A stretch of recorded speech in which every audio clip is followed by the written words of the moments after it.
Tu sais, j'ai beaucoup réfléchi à notre discussion. Oui, et alors, qu'est-ce que tu en conclus? Naomi, je dois te poser une question. Je t'écoute. Je te vois prier pour les personnes, il se passe quelque chose. Mais moi aussi, je prie. Je pose les mains, je prie au nom de Jésus, et souvent, rien ne se passe. Mais comment tu as fait? Comment j'ai fait quoi? Pour avoir des résultats quand tu pries. Oh. Esther, la première chose que j'ai dû comprendre, c'est que ce n'est pas moi qui accomplis les miracles. Comment ça? Je ne possède aucun pouvoir par moi-même. C'est Dieu qui agit. Moi, je suis simplement disponible pour prier et lui obéir. Pourtant, quand toi tu pries, tu sembles tellement sûr de toi. Je ne suis pas sûre de moi. J'apprends à mettre ma confiance en Dieu. Alors dis-moi ton secret. Mon secret a commencé loin des regards. C'est-à-dire, avant de vouloir être utilisé publiquement, chercher Dieu dans le lieu secret. Prière, parole de Dieu, moment de silence devant lui. J'ai appris à connaître sa voix et à dépendre du Saint-Esprit. Donc tu pries beaucoup? Pas spécialement. Ce n'est pas le nombre d'heures qui oblige Dieu à faire un miracle. C'est la relation d'intimité avec lui par la prière qui construit surtout ma relation avec lui.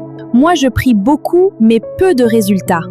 Je t'encourage à chercher surtout sa présence, car sans sa présence, il n'y aura pas de puissance. Maintenant, laisse-moi te poser une question. Quand tu pries pour quelqu'un, qu'est-ce qui se passe dans ta tête? Je me demande, est-ce que ça va marcher? Voilà. Tu penses que je manque de foi?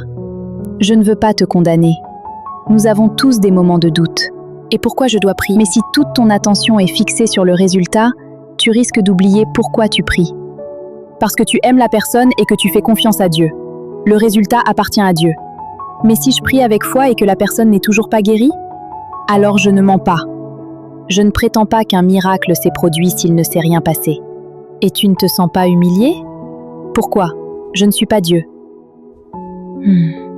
J'ai appris dans le lieu secret ce que je pratique en public, alors commence par là-bas d'abord. J'ai aussi appris à ne pas seulement parler dans la prière, mais à écouter le Saint-Esprit.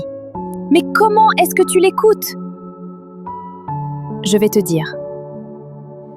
Je demande, Saint-Esprit, conduis-moi et apprends-moi à prier selon la volonté de Dieu. Je comprends. Je cherchais davantage les résultats que la présence de Dieu.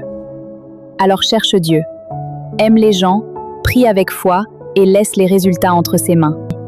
Je ne vais plus chercher une technique, mais apprendre à connaître Dieu et passer du temps avec lui. Alors commençons maintenant. Le Saint-Esprit est notre enseignant. Saint-Esprit, apprends-nous à prier, ne pas seulement chercher ta puissance, mais à aimer ta présence. Apprends-nous à marcher avec toi tous les jours de notre vie, être à tes côtés. Amen.